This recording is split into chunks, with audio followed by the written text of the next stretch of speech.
Well, I could have done without that last one with audio, but. So again, I'm so honored to be here tonight, being asked by Rainbow Connection to just tell my story about the wish I was granted, and as well as my journey after and the impact throughout that the Rainbow Connection has continued to have on me and my family.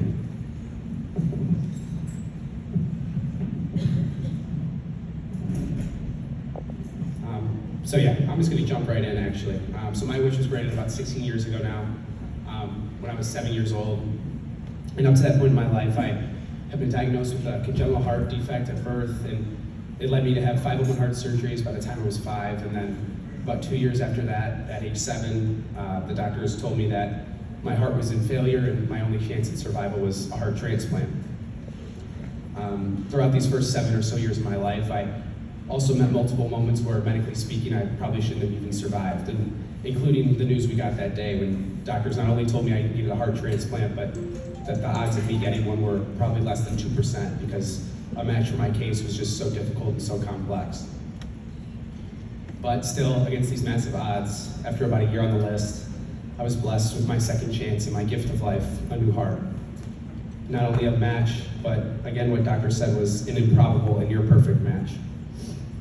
And then after a successful transplant surgery, about 10 years later, I was also diagnosed with stage 4 Burkitt's leukemia. But after some grueling chemotherapy and a long fight with that as well, I'm also thankful to report that, God willing, in just a few weeks from now, on December 15th, I'll officially have the label as a cured and cancer-free survivor.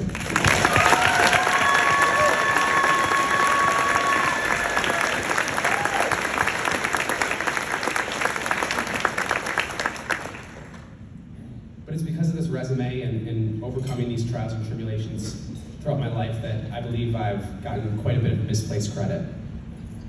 Like things throughout my life I've often been called like the miracle kid or something of that nature. And again, I don't really see it that way.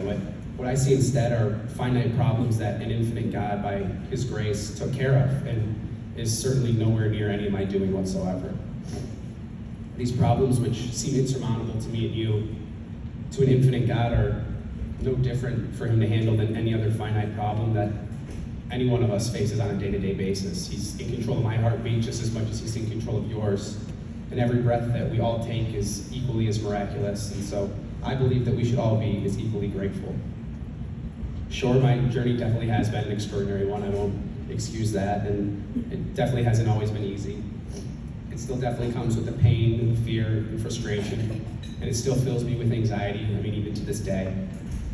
But because of my faith through it all, I've been blessed with a peace that I can't even begin to explain, that comes with the knowledge that as a child of God, Jesus is using each and one of my perfectly numbered days, whether they're long or whether they're short, hard or easy, whether they make sense or they don't. They're all being used for my benefit and overall somehow for my good. And so my hope and my prayer is here tonight that you each all have the same knowledge and the same peace about your own perfectly numbered days. Through it all, I've also been given quite a bit of privileges that have had a lasting impact on me and on my life.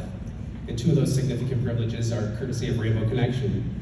One being an unbelievable trip to Disney World, and another one being an academic scholarship that I was blessed to have received from Rainbow Connection. And those are the 2 I would like to focus on here tonight.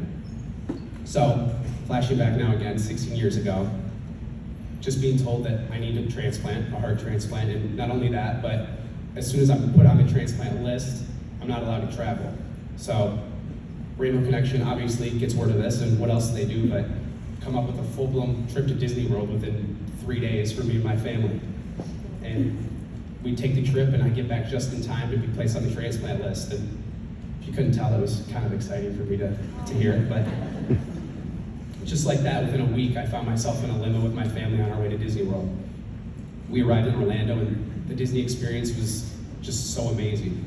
And thanks again to Rainbow Connection, my trip came with a premium Disney Plus treatment, if you will, which included a park pass to the front of every single line, all the ice cream I could eat for free at any time of the day, which was great in this circumstance because all of a sudden I didn't need to start eating heart healthy anymore because I was hopefully getting rid of mine anyways. So. I had my first limo ride, my first roller coaster ride, my first water slide ride. I mean, it was a 7-year-old's dream. It was all first class. It was all just truly amazing.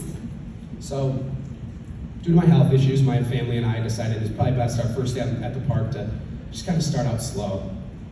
You know, rides like It's a Small World or the Toy Story ride. You know, rides that are fun, but not necessarily the adrenaline rush that a 7-year-old like me is looking for. So my dad obviously takes notice of this and asks if I want to try a roller coaster. A little hesitant at first and mull it over, and I agree. And so he takes me, my brother, and I onto Space Mountain. My first roller coaster ever. I'm going to tell you right now, truly, I've never experienced anything like it in my life. It's unbelievable. I mean, I loved it so much that I didn't even take another step for the rest of the day. We'd ride Space Mountain, and I'd immediately transition from my seat to my dad's shoulders, and me, him, and my brother would run, laughing and smiling, all the way back to the front of the line, thanks to that fast pass, and we'd do the whole process over again. And I'm not even kidding, we saw the sun go down all day into the night, and we eventually just closed the park down on Space Mountain. It was an amazing day, an amazing experience that I obviously will never forget, and it's one that I still talk about with my family constantly as we recall that trip and that experience.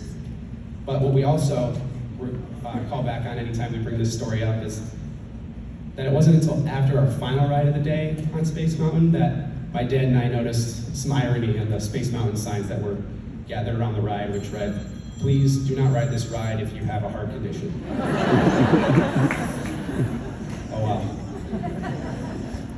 But, I mean, all I identified back then was that this was the most fun I'd ever been having in my whole life, that I wasn't scared, that my parents, I guess maybe not parenting perfectly in this example, but I mean, who's judging? They seemed pretty happy and not very fearful either. And at the time, I just remember feeling that it was because of me that my brother and my sister were able to have such an amazing experience. And I just remember the joy of feeling that I was finally a benefit for them and not another burden that they had to make another sacrifice for. And full transparency, it was pretty cool to see my dad being the one throwing up in the garbage can instead of me. So for whatever divine reason, Space Mountain is the only thing that doesn't make a heart failure patient throw up. But throughout the years, as I've grown up, I've come to realize now that literally none of it at all would have been possible without the Rainbow Connection. My parents didn't have it in them to plan such an extraordinary experience at such an unknown and crazy time. And even if they did have that in them, we would have never gotten the accommodations or the Disney Plus experience that we got from the Rainbow Connection. Affordability would have definitely been an issue, and even if we could afford it, we would have never, again, been able to schedule it in time because of the unknown circumstances that we came into contact with out of nowhere. And I mean, my parents definitely wouldn't have splurged for the limo either, so that would have been a big loss. But it gave us a joy and a distraction that was just so needed. Not just for me, but honestly, maybe even more for my parents and my siblings at the time. And it created a memory like Space Mountain and so many more that I continually, multiple times a year, still talk back with my family about. Just remember all the fun that we had and all the joy that trip brought us. And again, it's all because of the unexplainable impact that the Rainbow Connection had on all of us.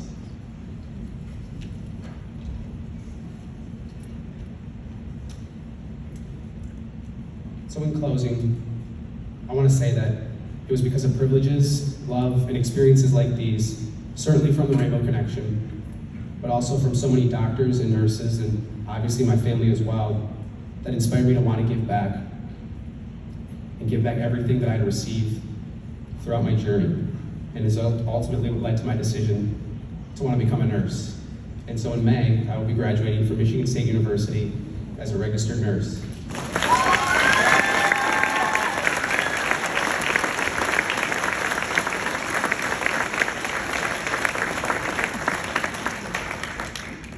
And again, I would be remiss if I wasn't giving Rainbow Connection yet another special thanks for granting yet another wish, as they helped me achieve that one as well with an academic scholarship back in 2020.